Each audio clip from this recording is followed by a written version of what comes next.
Venom: The Last Dance is yet another Venom movie, the third film in this trilogy. It is directed by Kelly Mercer, I think is her name. Could be getting her name wrong. My apologies if that is the case.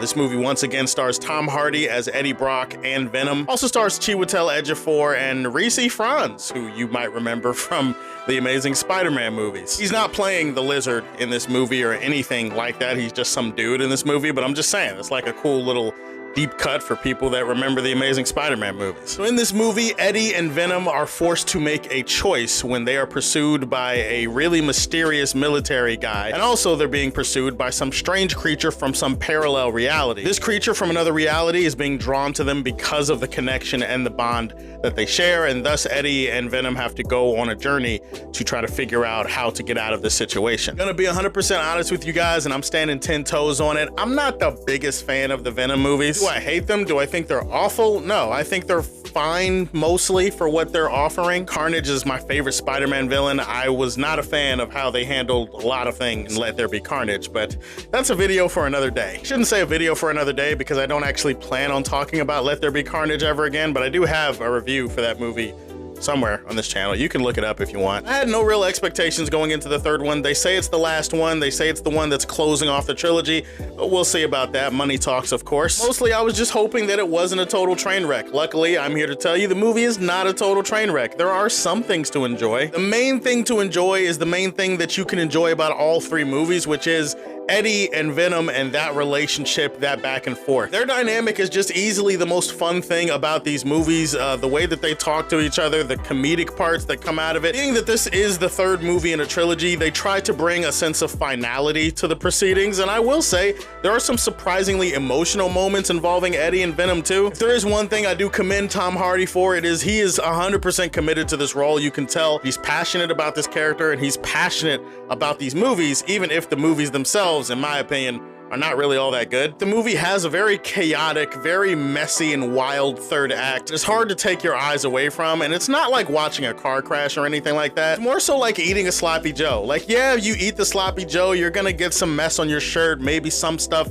is gonna fall on the table or the floor or whatever. Like, it's not gonna be an aesthetically pleasing experience. You're not gonna sit there after eating a good sloppy Joe and say, damn, I didn't like that. No, you're gonna sit there and say, that shit was actually pretty good, and that's what I ended up saying at the end of this movie. Go ahead, name another reviewer on this app that's gonna compare the last act of this movie to a sloppy Joe. I bet you won't be able to find anybody out there other than me. Felt like the writers were just kind of like, hey, we're just gonna start throwing shit, and if it sticks, it sticks. If it doesn't, who cares? This is the end. You see a movie have that kind of reckless abandon and they just kind of throw themselves into this gigantic, huge, action-filled third act. I mean, I don't know. It just, you do end up appreciating it a little bit more. Yeah, now we're on to the negative side of the video, and this side is decidedly gonna be longer than the positive side for sure. I thought the writing in most of the movie was pretty bad, especially when it comes to the characters and how they fill out this script. It's bad in the sense that almost every other character in this movie, even if they get plenty of screen time, are not really given anything to do. They're not given any real material to work with. A lot of the characters in this movie just feel like one-dimensional cardboard cutouts of the archetype of character that they're supposed to be. Poorly written and poorly developed, almost to the point that some of the characters pop up in this movie and their motivations don't really make a lot of sense. Especially as you get further along in the movie, you just kind of see characters make certain decisions and you're just kind of like, why did you do that? Is there anything in the movie that set this up and made this make sense? No one's gonna explain it to me. Okay, you know what? I don't care. You guys don't care?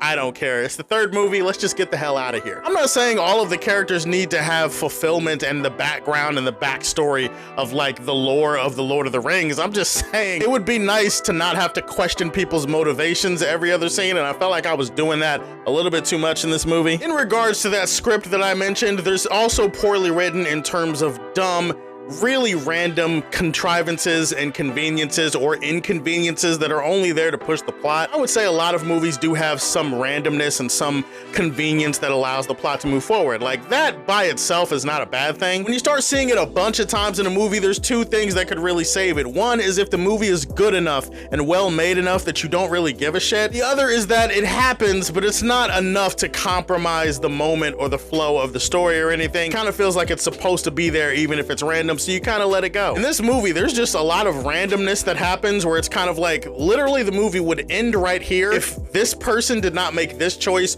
or if this right here didn't happen. And it's just, it makes the story feel a lot more thin than I think it wanted to feel. This movie doesn't seem to really give a shit or have a care for continuity. There's like some continuity errors, inconsistency with the writing in this movie compared to the writing and the world building for the other films. It's like the movie forgets its own rules, or better yet, it's like the movie has its rules and it just kind of throws them out the window and it's like, we don't care, we're gonna do anything we want. I don't care if you make a movie and it's bad, I don't care if it's messy. Stand by your trash, stand by your sloppy Joe. This movie abandons its sloppy Joe and throws it on the ground halfway through the movie and starts doing a bunch of shit that's like contradicts stuff that happened in the other movie, and these people just don't care. I'm not gonna lie, I've never done a review where I mentioned sloppy Joe this many times, so that's telling me I'm probably hungry for a sloppy Joe. It's been a while since I've had a good one. In the end, I would rather eat a sloppy Joe than watch this movie again, but again, just like the other two, I didn't hate the movie. Venom: The Last Dance was not a good movie, but it's not awful. I'm gonna leave this one in Smallville. That is my guilty pleasure rating. I feel the same way about this one that I felt about the other ones, even though I do feel like Let There Be Carnage was probably the worst one. Tell me, what is your favorite Venom movie, or what's your top 5 comic book movies of all time? Go ahead and put that in the comment section down below. Please like and subscribe to the Superfan Show, and if you like what you see,